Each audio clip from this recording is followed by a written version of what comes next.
விசுவாசிக்கிறேன். இந்த இடத்தை கர்த்தர் ஒரு பெதஸ்தாவாய் மாற்ற போகிறார். இந்த இடத்துல ஒரு எருசலேம் ஆலயமாய் கர்த்தர் மாற்ற போகிறார். அப்படிப்பட்டதான ஒரு எழுப்புதலை கர்த்தர் நம்மளுடைய கிராமத்துல கொடுக்க போகிறார் என்று சொல்லி விசுவாசிக்கிறவங்க எல்லாம் நல்ல கரங்களை தட்டி கர்த்தருடைய கிராமத்தை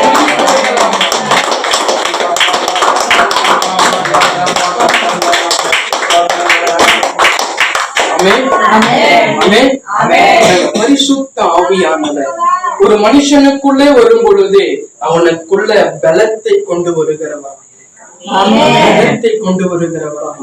வசனத்தை வாசிங்க. ஸ்தோத்திரம். யோவான் எழுதின சுவிசேஷம் 16வது அதிகாரம் 8வது வசனத்தை வாசிக்க கேட்கலாம்.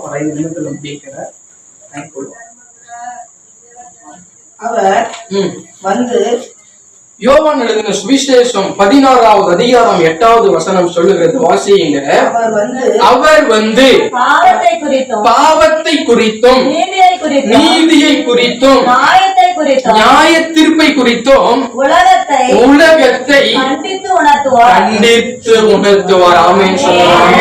ஒரு மனுஷனுக்குள்ள பரிசுத்த ஆவியானவர் வரும் பொழுது, பரிசுத்த ஆவியானுடைய மகிமை வரும் பொழுது அவர் எப்படி நடத்துவாரா? பாவத்தை குறித்தும் நீதியை குறித்தும் நியாய தீர்ப்பை குறித்தும் உலகத்தை கண்டித்து உணர்த்துவாராமே. உங்களையும் என்னையும் கூட பரிசுத்த ஆவியானவர் ஆளுகை செய்யும் பொழுது, பிரியமான கர்த்தருடைய பிள்ளைகளே, உங்களுடைய கண்களை பரிசுத்த ஆவியானவர் ஆளுகை செய்ய வேண்டும். உங்களுடைய கரங்களை பரிசுத்த ஆவியானவர் ஆளுகை செய்ய வேண்டும். உங்களுடைய சிந்தனையை பரிசுத்த ஆவியானவர் ஆளுகை செய்ய வேண்டும். உங்களுடைய கால்களை பரிசுத்த ஆவியானவர் ஆளுகை செய்ய வேண்டும். உங்களுடைய செவிகளை பரிசுத்த ஆவியானவர் ஆளுகை செய்ய வேண்டும். சத்தத்துக்கு ஒரு ஆமென் சொல்லுங்க. உங்களுடைய ஸ்தோத்திர வாய் வார்த்தைகளை பரிசுத்த ஆவியானவர் ஆளுகை செய்ய வேண்டும். அப்படி பரிசுத்த ஆவியானவர் உங்களை ஆளுகை செய்யும் பொழுது அவரே நமக்கு ஒவ்வொரு காரியத்தையும் போதித்து நடத்த வல்லமை உள்ளவர்.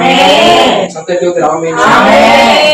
பிரியமான கர்த்தருடைய பிள்ளைகளே, ஒவ்வொரு காரியத்தையும் பரிசுத்த ஆவியானதான் நமக்கு போதித்து நடத்த வேண்டும். யாருக்கெல்லாம் பரிசுத்த ஆவியானுடைய நிறைவு இன்றைக்கு இருக்கிறது?